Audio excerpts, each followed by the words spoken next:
लेकिन सही बताया, जब से भगवान शिव को गुरु रूप में ग्रहण किए,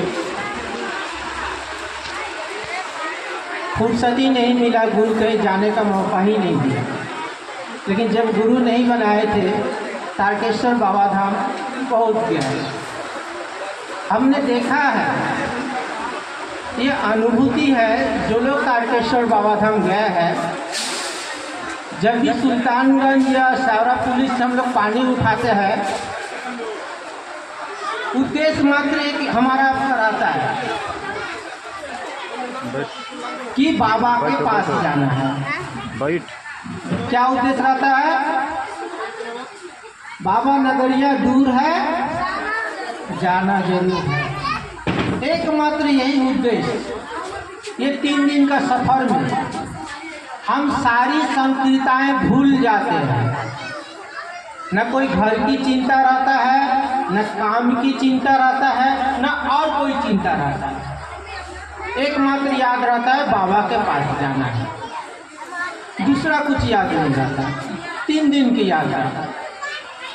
ये जो 60-70 साल की यात्रा है हमारा आपका, इस यात्रा में हम उस ईश्वर, उसी बाबा को कितना याद करते हैं। तीन दिन की यात्रा में जब घर लौटते हैं, कुछ दिन वो बाबा खूब याद रहता है। फिर धीरे धीरे धीरे धीरे ये जगत का आकर्षण जो है हमको अब तो खा लेता है। 1 साल तक भूल जाता है, फिर अगला साल आएगा तब ना, फिर वो भाव पैदा होगा। लेकिन जो शिव शिष्य होता है, जो महादेव का चेला होता है, उसके पास हर दिन सावन है, हर दिन सोमवारी है, हर दिन होली है, हर दिन दिवाली है। क्योंकि वो प्रत्येक दिन 365 दिन वो महादेव महादेवी करता है। तो भक्त बनना अच्छा है ना शिष्य बनना अच्छा है? शिष्य बनना अच्छा है, क्योंकि भक्ति हम लोग से होगा नहीं। दिखा दिखाई भक्ति कर लेते हैं। भक्त का नाम सुने हैं, कितनी बड़ी बड़ी साधक हुए थे भक्त। श्री राम कृष्ण परमहंस, बामा खेपा, कमलाकांत, ये लोग थे भक्त। क्या भक्ति हम लोग कर पाएंगे उस तरह? पहले शिष्य बनेंगे तब ना गुरु भक्ति जागृत करेगा। अंदर में जो भक्ति है वो तो देखा देखी भक्ति करते हैं। तो कहा जाता है कि शिव गुरु है। आप मानिए या ना मानिए, वो गुरु है। उनको अपना गुरु बना लीजिए। यही शिव चर्चा का उद्देश्य है और कोई दूसरा उद्देश्य नहीं है। वो गुरु है, वो आपके अपने गुरु बन जाए, मेरे अपने गुरु बन जाए।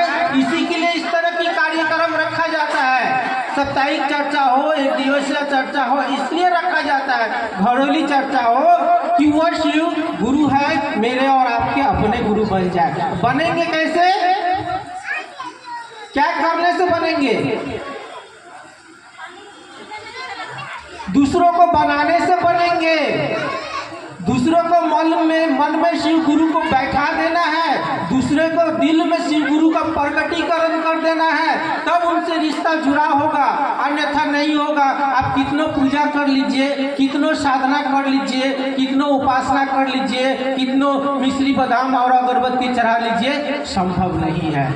क्योंकि बड़े बड़े ऋषि लोग आज भी कैलाश में तपस्या कर रहा है, उनका झलक पाने के लिए संभव नहीं है। जो साहब है पाई टू पाई, जितना कहे उतना ही हमको आपको करना है। क्योंकि साहब के पास ही शिव गुरु की पता है। महादेव का पता मात्र एकमात्र साहब जानते हैं। साहब ही हमको आपको शिव के पास लेकर जा सकते हैं। दूसरा, इस धरती पर न कोई ऋषि, न कोई साधु, न कोई संत, किसी के पास वो पता है ही नहीं शिव कहाँ है। इसीलिए साहब जितना जो कहे वो करना है। 3 गो सूत्र, 3 गो सूत्र है क्या? गया मांगना है, चर्चा करना है, नमः शिवाय से प्रणाम करना है। इसको भूलना नहीं है।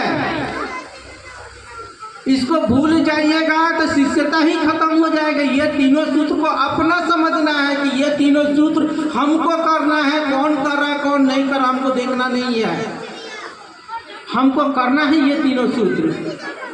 तीनों सूत्र में एकमात्र एक ही तो आदेश दिए महादेव, एक ही तो 1986 में आकाशवाणी से जो आवाज आया था अंतरिक्ष से कि हरिंद्रानंद तुम करते का क्या हो, तब साहब कहे मैं शिव का शिष्य बनाता हूँ, मैं शिव का शिष्य बनाता हूँ।